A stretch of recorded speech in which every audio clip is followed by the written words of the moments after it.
Why has the Modi government failed to protect Manipur? He has RAW, IB, NIA, full majority in parliament. Still, it's burning for the past 1 year. And Twinkle Pie says that he won't answer this question LMAO. Okay. And Purushottam Jaswani says, what do you think could be the reason for the government not taking completely control of Manipur, even after the military has entered Manipur for a long time, since a long time now? Is the military finding it hard to handle infiltrators? Is Manipur becoming the new Kashmir? Okay, pretty complicated matter. First of all, I am taking the question. Now let's take a look at the region, the far east of India, Manipur, where it is.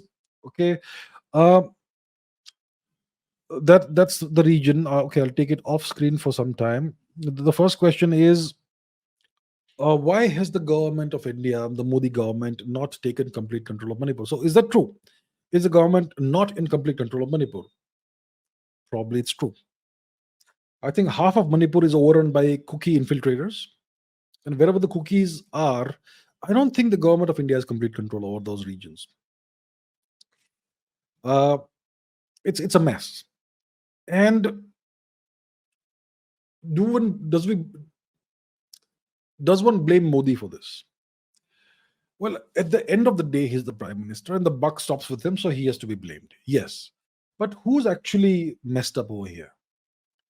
I think there's multiple levels of failure. First of all, in what's happened thus far, uh, intelligence failure for sure. Did they not see this coming? Hundreds of thousands of illegal infiltrators crossing into India. It's been happening for decades. I understand, but a lot has happened apparently in the past decade or so. Also, it's been continuing because of the open borders. Now, even if they knew that this is happening, fencing that border will take years. Okay, and there was this agreement between India and Burma before the civil war broke out. So maybe it would have seemed that these people who are crossing over the border will go back because that's the general pattern of movement. But it did not happen, and they settled down in Manipur. And more than half of Manipur, the southern part of Manipur, has been overrun by the foreign infiltrators and terrorists. So there is an intelligence failure for sure. There's also a failure on the part of the whoever has been advising the Modi government about the Far East region, about the Manipur region, because most central governments don't know much about the Far East of India, Manipur, Mizoram, Nagaland, etc. They don't know anything about this region, very far-flung area, and the people are hardly visible. So who cares? Kind of like that. So you need subject matter experts and people who have apparently an expertise in the region. So I wonder who the experts were. Okay, who have been advising the Modi government about Manipur. Those experts, they have messed up royally. Okay, they essentially have led the government up the wrong tree. And there are other organizations who are trying to involve all stakeholders. I mean, are foreign infiltrator terrorists stakeholders in India? Really? I'll not even name the organization, but all that is going on even now. Uh, so that's what's happened. The illegal infiltration has been happening for decades. Many of these foreigners were settled by successive Indian governments in the 20th century, also continuing the policy of the British, settling foreigners on Indian soil. What kind of imbecilic policy is that? But that's what the successive Indian governments did in the 20th century. And we've had this open border policy with Burma because Burma has historically been a friendly nation, which it is. But see what it has resulted in when the open border policy was weaponized against us. Now, there is foreign involvement in the region without a doubt. So, the Burmese government has historically been kind of pro China, but the US has got involved in the past 20 years in a very major way, especially during the Barack Obama regime. Uh, so let's not go into the whole story of that, but there is significant American involvement in Burma. Baptist missionaries are very active there. All the cookies are a non-Burmese tribe, ethnic group. They don't speak the Burmese language. They don't practice Burmese culture. They don't respect Burmese customs. Nothing. They are foreign to Burma also. They've come in from further east into Burma a few centuries ago, like 2, 3 centuries ago, probably from Yunnan in China or thereabouts. Uh, So this understanding has to be there in the experts who are advising the government. Clearly, they were clueless, these so called experts. Uh, I'm not naming any particular person. There are some experts who are genuinely respect. Okay, not all, but well, you get the drift. Um, so there is that. Now, what what happens? So now, what about the military? Look, the military. First of all, we have to understand there have been paramilitary forces in the far east of India and Manipur for a very long time. There is some, to some extent, some involvement of the actual Indian military, which is the Indian army, which is not paramilitary force. Paramilitary forces are police forces. The Assam Rifles are a police force. They're a paramilitary force. So is the CRPF. Now the Assam Rifles are being shifted out of Manipur for good reason. And that also the government probably did not see coming. Okay, when it comes to the Assam Rifles, what had to be done and what was going on. I'll not go into further details, but yeah, the Assam Rifles are, it looks like they are being moved out of Manipur and the CRPF is being brought in. And the Indian military, the actual armed forces, the military is also there in certain numbers. We'll not go into those numbers. Now, how do we deal with foreign infiltrators? The moment you try and move them out or whatever, they have essentially unlimited supplies of arms and ammunition. Okay, these cookie terrorists, where are they getting them from? From Burma.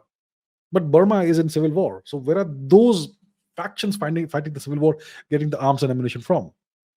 The government would probably get supplies from China. But what about others? How come incredibly sophisticated Sig Sauer and whatever arms and ammunition are available to the terrorists? How come they have access to drones? Imagine drone bombing on the capital city of an Indian state. That's what's happening. So it's a disastrous situation, no doubt. The military, Indian armed forces are in place, not for, well, they are there for other reasons. Um, when it comes to the terrorists, the infiltrators, they will have to be dealt with by the paramilitary forces in whatever way is appropriate. National interest must come first, obviously, right?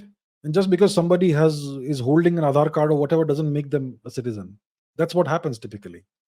So it's a very complicated situation. I should not even discuss it in great depth, but understand this. This I will say. Uh, let's put the map back on the screen, and you will understand why I refer to the map. The solution to this problem. Remember Kashmir? Remember the Pakistani terrorism in Kashmir? Here's Kashmir. Where was the solution? Where is the solution to the terrorism that has happened in Kashmir? The solution is not in Kashmir. The solution is west of the border in Pakistan. Right? That's where the root cause is, and that's where the solution lies. Otherwise, you're simply reacting to what's happening on your territory without addressing the problem, the root of the problem, which is outside your territory. Similarly, when it comes to Manipur, the solution is outside of Manipur. It's east of Manipur. And that's where the problem will be solved whenever it is solved. How long will it take? It depends on a multitude of factors. Now, here's the deal.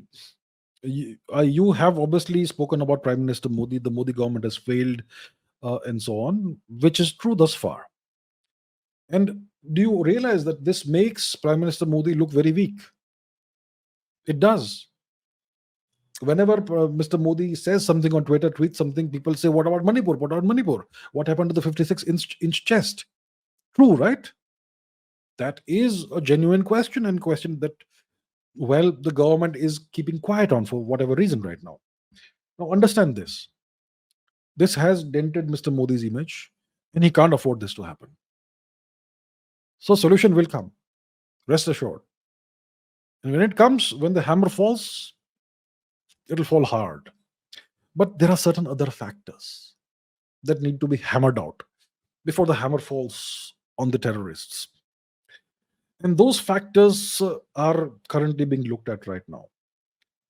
What will happen, or what should happen, is India needs to engage with another aligned nation in this. Strangely aligned, but aligned. And some kind of joint venture will have to be done to resolve the Burma problem in such a way that the actual root cause of the terrorism, which is far away from the region, can't do a thing about it. So, what's the root cause of the terrorism that's happening?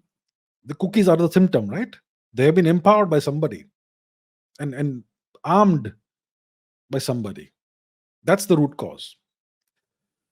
So the problem will have to be solved in such a way that the root cause is uh, is rendered important in this region. So it's going to have to be a joint venture between India and another aligned country, and the action will be outside of India.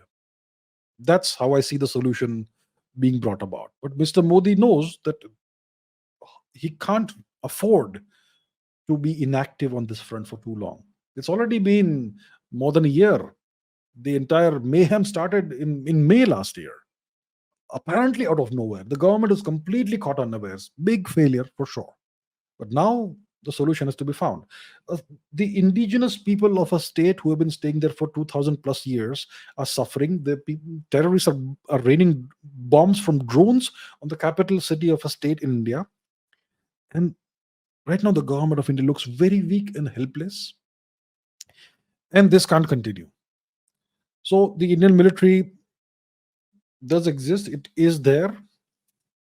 It needs a certain kind of go ahead at a certain point in time. And I hope it happens sooner rather than later because it's already very late.